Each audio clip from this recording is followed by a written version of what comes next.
perdoados e redimidos, cantemos ao Senhor uma canção.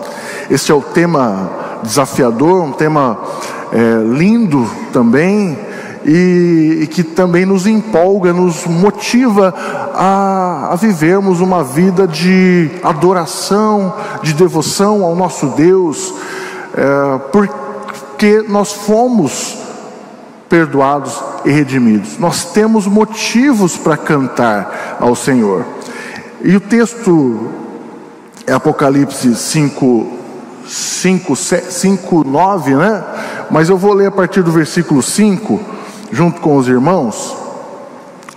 Então um dos anciãos me disse: não chore, eis que o leão da tribo de Judá, a raiz de Davi, venceu para abrir o livro e os seus 7 selos. Então vi um cordeiro que parecia ter estado morto, de pé no centro do trono, cercado pelos 4 seres viventes e pelos anciãos. Ele tinha 7 chifres e 7 olhos, que são os 7 Espíritos de Deus enviados a toda a terra. Ele se aproximou e recebeu o livro da mão direita daquele que estava sentado no trono. Ao recebê-lo, os 4 seres viventes e os 24 anciãos prostraram-se diante do cordeiro. Cada um deles tinha uma harpa e taças de ouro cheias de incenso, que são as orações dos santos. E eles cantavam um cântico novo: tu és digno de receber o livro e de abrir os seus selos, pois foste morto e com teu sangue compraste para Deus homens de toda tribo, língua, povo e nação. Muito bem, queridos, eu creio que, de um modo geral, todo mundo gosta de música. Tem muita gente que gosta de cantar, né? Tem gente que canta no chuveiro. Alguém canta no chuveiro aqui? Muita gente canta no chuveiro, canta porque está feliz. Tem gente que canta porque está apaixonado. Tem gente que canta porque está esperançoso por alguma coisa. E também tem gente que canta mesmo quando está triste.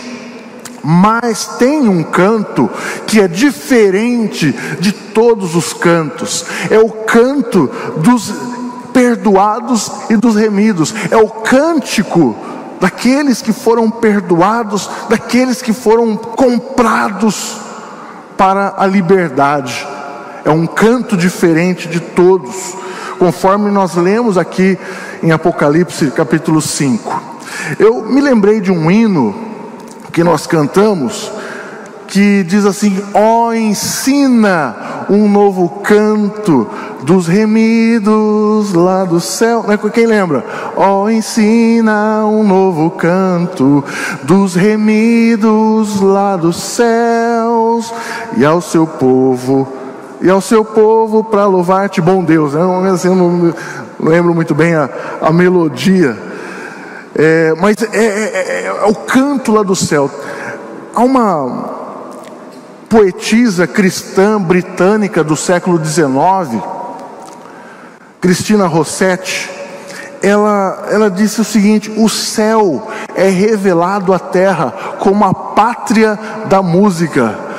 O céu é revelado à terra como a pátria da música. Então nós vemos que pode cessar tudo, não vamos mais ter pregações, não vamos mais ter qualquer outra atividade que nós costumamos ter enquanto igreja aqui na terra. Mas uma coisa que não vai cessar e nunca cessou é a música no céu, quando todos estivermos lá cantando ao Cordeiro uma canção, uma nova canção. E esse novo cântico não nasce simplesmente de uma emoção. Este novo cântico dos remidos, dos perdoados, nasce desta certeza de que fomos perdoados, de que fomos comprados por um preço o preço de sangue. E essa compra, fomos comprados para a liberdade, para vivermos livremente. Amém, queridos? Meus irmãos, esses são princípios do Evangelho. Esta é a verdade da palavra de Deus, que ainda tem que mexer com a gente, que ainda tem que arder o nosso coração, que ainda tem que nos empolgar com esta verdade. Eu fui perdoado, eu fui comprado, fui redimido. E às vezes nós corremos o risco de entrar numa comodidade e nos esquecermos dessas verdades, que é o motivo pelo qual nós podemos cantar ao Senhor. Se eu e você não nos empolgamos mais com estas verdades do Evangelho, o nosso canto vai se tornando cada vez mais superficial, mecânico, religioso. Mas nós temos que nos empolgar, temos que arder o nosso coração com as verdades do Evangelho. Então, Apocalipse 5, assim como todo o livro de Apocalipse, eu não sou um expert em Apocalipse, né? Tem muita gente que gosta, o Ian, da Débora, do Gilson, gosta demais, o Rodolfo que estava falando também, muita gente que se debruça no Apocalipse, não é? Mas o livro do Apocalipse nos dá muitas figuras, traz muitas figuras que faz a gente imaginar, né, as cenas. Então, aqui o Apocalipse 5, a gente pode imaginar João, o apóstolo, está diante de um trono majestoso, e ele vê o próprio Deus segurando na mão direita, na sua destra, um livro que tem 7 selos, está selado com 7 selos. Provavelmente aquele livro contém o desfecho da humanidade. Provavelmente aquele livro contém os planos de Deus para toda a raça humana, e tem o destino da humanidade. Mas tem um problema. Ninguém, nem no céu, nem na terra, nem debaixo da terra, nem os reis da terra, nem os presidentes, nenhuma autoridade mundial, ninguém é digno de abrir aquele livro. Ninguém. Não foi achado ninguém digno de abrir aquele livro. Então João começa a chorar, e ele chora porque parece que o plano de Deus vai ficar obscurecido. Parece que o plano de Deus, o propósito de Deus para a humanidade vai ficar fechado, vai ficar selado para sempre. Então ele chora, parece que não tem mais esperança para o mundo. Mas de repente, um dos anciãos se levanta e diz: não chore, não chore, eis aqui o leão da tribo de Judá que venceu para abrir o livro e desatar os seus 7 selos. E aí João se vira para ver, ele se vira para ver na expectativa de encontrar, de ver um leão imponente, poderoso, rugindo forte. Ele se vira para ver, e quando ele se vira, o que ele vê? Um cordeiro. Ele vê o cordeiro. Ele não vê um leão, mas ele vê um cordeiro. E tem mais, o aspecto desse cordeiro é como se ele tivesse sido morto. Olha a cena, né? Eis aqui o leão. Ele escuta um ancião. Quando ele se vira, ele vê um cordeiro com aparência de que tivesse sido morto. E aí, o cordeiro se aproxima do trono, recebe das mãos de Deus, da destra de Deus, o livro. E quando ele pega o livro, a Bíblia diz que os 4 seres viventes e os 24 anciãos, que já estavam com harpas nas mãos, e também taças de incenso de ouro dos santos, que são as orações dos santos, eles se prostram diante do Cordeiro e começam a cantar um novo canto. E eles cantavam um cântico novo: Tu és digno de receber o livro e de abrir os seus selos, pois foste morto e com o teu sangue compraste para Deus homens de toda tribo, língua, povo e nação. Eles estão com harpas nas mãos, cantando este novo cântico. Ah, meus irmãos, isso me empolga. Eu fui comprado com o sangue do Cordeiro.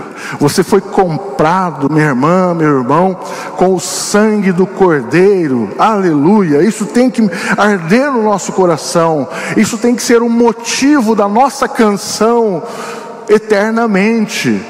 Aqui, desde aqui, de agora até a eternidade, cantaremos: Tu és digno de receber o livro, de abrir os selos, pois foste morto e com teu sangue compraste para Deus homens de toda tribo, língua, povo e nação.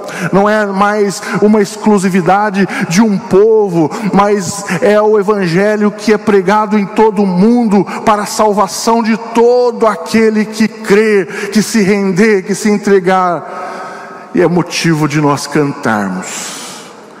Então ali nasce o cântico novo dos remidos, dos perdoados, o cântico daqueles que foram lavados no sangue do Cordeiro. O choro de João se transforma em louvor, o silêncio do céu se transforma em música, e o maior poder, olha que interessante, o maior poder revelado na figura, o maior poder de Deus revelado na figura do leão, é manifesto no maior amor de Deus revelado na figura do Cordeiro. Ou seja, o leão é visto no sacrifício do Cordeiro. O poder de Deus na figura do leão é visto no amor sacrificial do Cordeiro. O poder do leão é visto no sacrifício do Cordeiro. Que coisa linda, meus irmãos. Isaías diz que como Cordeiro foi levado ao matadouro, e como uma ovelha muda perante os seus tosqueadores, ele não abriu a boca. Será que a gente consegue aprender isto aqui com Jesus? Às vezes nós achamos, assim como o povo de Israel achava, que o leão da tribo de Judá, com imponência, com poder, com força, rugindo, é que fosse destruir, é que fosse estraçalhar Roma, é que fosse estraçalhar os impérios opressores do seu povo. Mas quem venceu? Quem estava ali? Um cordeiro manso perante seus tosqueadores, que não abriu a boca. Será que a gente consegue aprender alguma coisa com o Cordeiro aqui nesta manhã? O poder do leão é visto no sacrifício do Cordeiro. João disse: eu olhei para ver o leão, mas eu vi o Cordeiro. Eu olhei com a expectativa de ver o leão, mas eu vi um Cordeiro com aspecto de que tinha sido morto. Essa passagem de Apocalipse, meus irmãos, me fez lembrar de outro texto bíblico, Salmo 137. Vamos dar uma olhadinha no Salmo 137. Vamos tentar fazer um paralelo do Salmo 137 com João 5, e tentar aplicar na nossa vida as verdades, aquilo que Deus tem para falar para nós nesta manhã. Salmo 137 é bastante conhecido.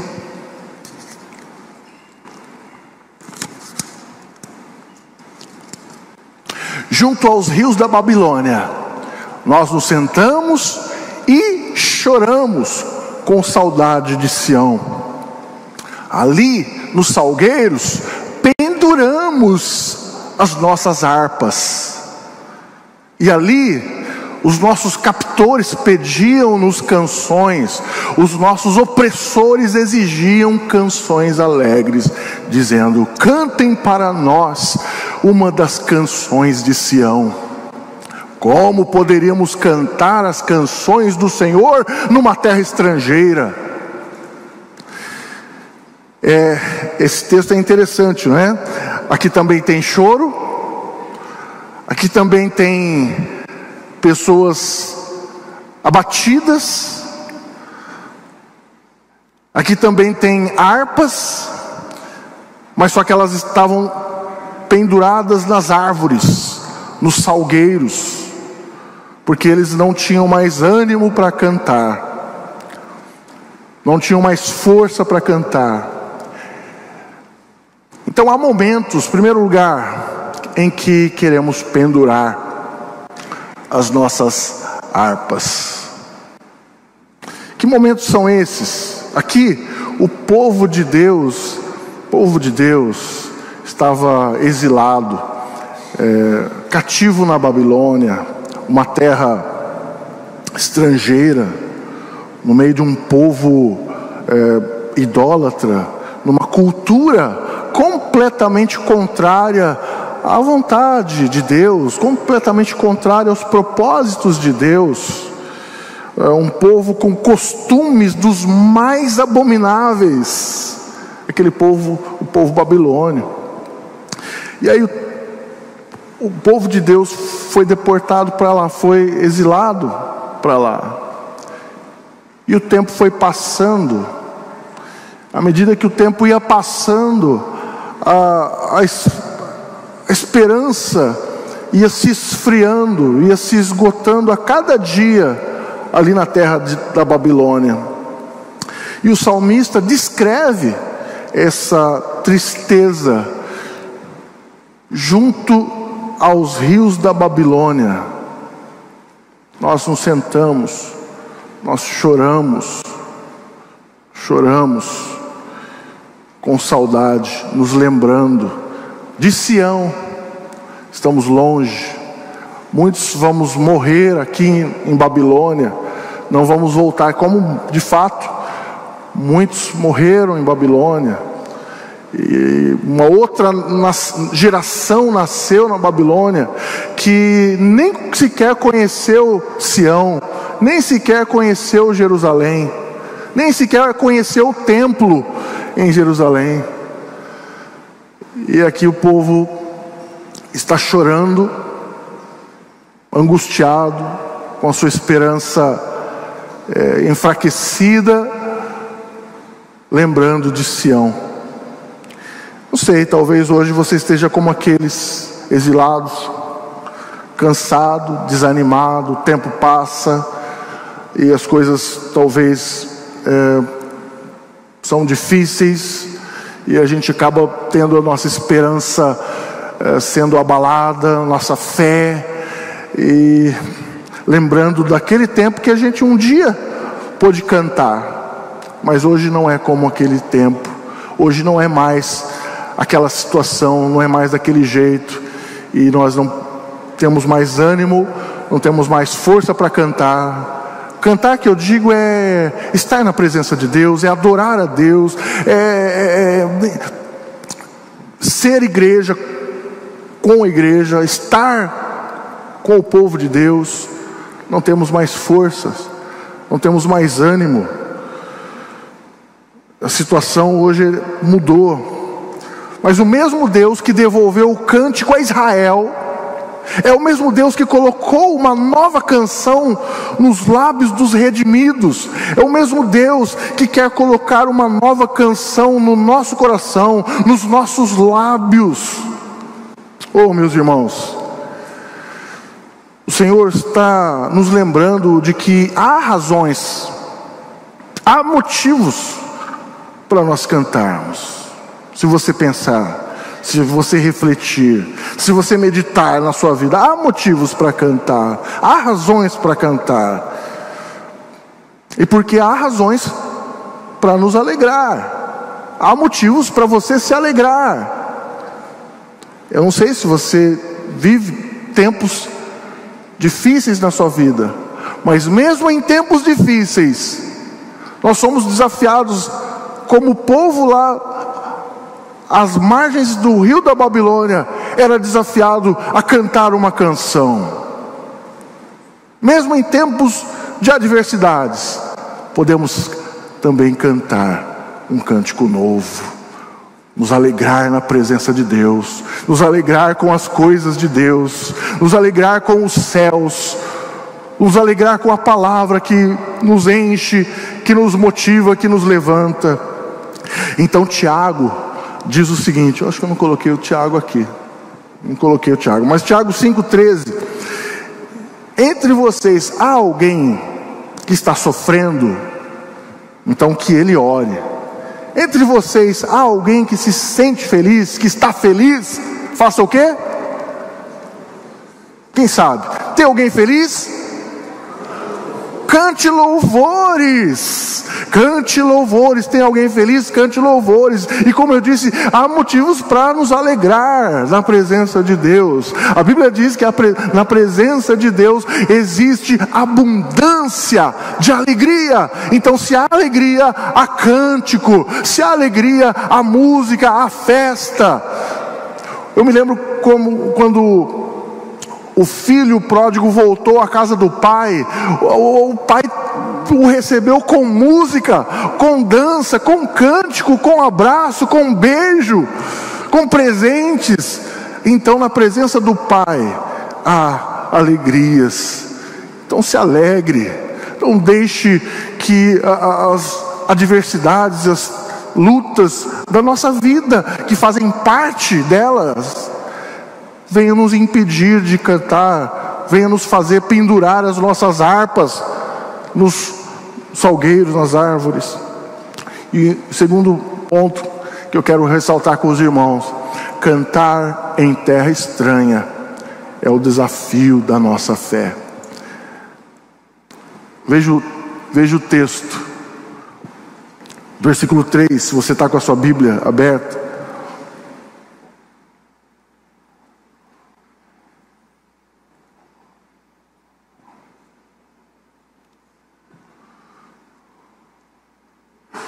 Ali, os nossos captores pediam-nos canções, os nossos opressores exigiam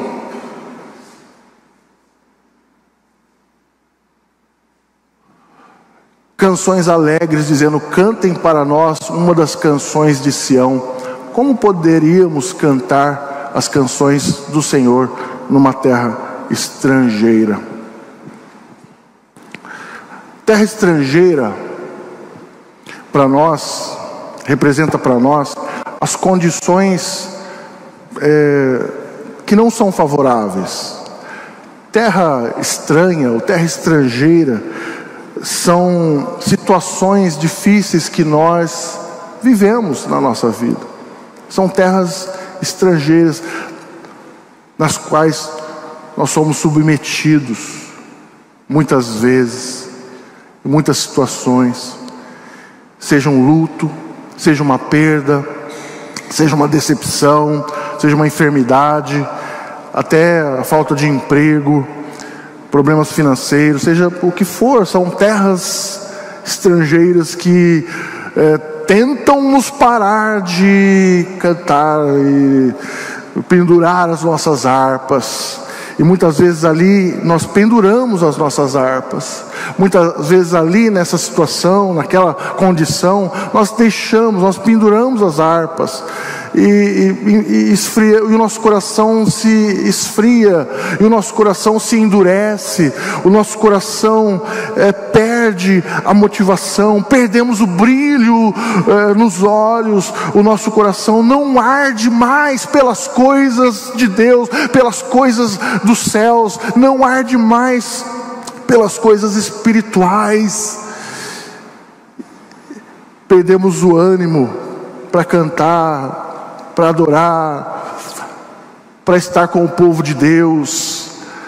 Perdemos a motivação, aquela alegria, o brilho nos olhos de estar com o povo de Deus reunidos numa só voz, adorando, louvando, cantando ao Senhor, ao Cordeiro que nos redimiu. E nesse momento a nossa fé é desafiada. O Salmo diz que os opressores exigiam.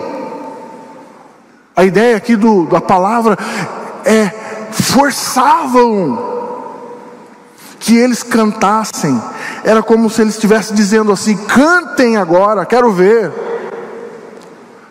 Eu quero ver se vocês são capazes de cantar nessa situação, são capazes de cantar nesta condição. Eu quero ver, cante aí uma canção que vocês cantavam lá em Sião. Pode ser até que aqueles babilônios realmente quisessem ouvir canções de Israel, pode até ser, mas eu tendo a olhar para a história e ver que essa cena se repete no Holocausto, nos campos de concentração de Auschwitz e outros campos de concentração nazista. Eu vejo que isso se repete. E eu lendo então eu tendo a pensar que esses babilônios, quando pediam uma canção para aquele povo exilado nos margens do rio da Babilônia, o motivo era de humilhar e zombar da sua fé. Quero ver vocês cantarem agora. Então ontem eu vi um artigo, li todo um artigo muito pesado, e eu quero trazer um trechinho deste artigo falando a música usada nos campos de concentração nazista como forma de tortura. Não sei se vocês vão conseguir ler. O título desse artigo é: como a música pode ser torturante, música nos campos de concentração e extermínio nazistas.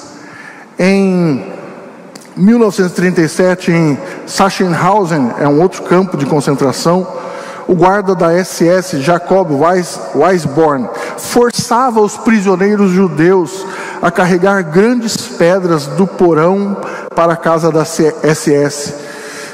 Eles tinham que cantar uma canção judaica sobre a vida no campo. Enquanto faziam isso, eles eram forçados a cantar tão alto que o som podia ser ouvido por toda parte. Se alguém cantasse muito baixo, era imediatamente espancado.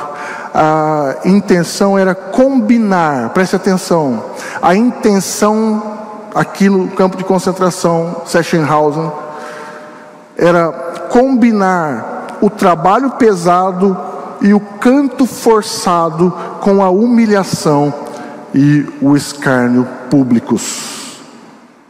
Está aí a fonte, depois se alguém quiser ler, foi traduzido, está em inglês. E é exatamente que entra a promessa da redenção, meus irmãos. Assim como o povo exilado olhava para Sião, assim como o povo exilado suspirava por Sião, nós também hoje, agora, nesta manhã, podemos olhar para o Cordeiro que venceu, podemos olhar para o Cordeiro vitorioso e junto com os 24 anciãos, pegar as nossas harpas e cantar uma nova canção e nos empolgar com a presença do Cordeiro, com a presença de Deus, e nos empolgar por termos sido perdoados, e nos nos empolgar por termos sido redimidos, por termos sido comprados com o sangue do Cordeiro. Aleluia, que possamos ter essa motivação e adorar ao Senhor de todo o nosso coração, na presença de Deus. Não deixe as oportunidades de estar na presença do Cordeiro, não deixe as oportunidades de estar com o povo redimido, não deixe as oportunidades de estar com os santos ao redor do trono de Deus, cantando ao Cordeiro. Não deixe as oportunidades. Eu e você corremos o risco de nos acostumarmos com a glória de Deus, e aí nós perdemos o foco, o olhar. Mas nós temos que entrar na presença de Deus como se fosse a primeira vez, como se fosse algo que... É por isso que Apocalipse também fala para aquela igreja voltar ao primeiro amor. Então volte. Então, meus irmãos, levante a sua harpa, cante. Vimos que os redimidos, nós vimos que o canto dos redimidos não nasce de circunstâncias fáceis, mas nasce da certeza de termos sido perdoados e comprados com sangue para a liberdade em Cristo. Deus abençoe você, mexa com você. O Espírito Santo de Deus mexa com você nesta manhã, em nome de Jesus. Amém.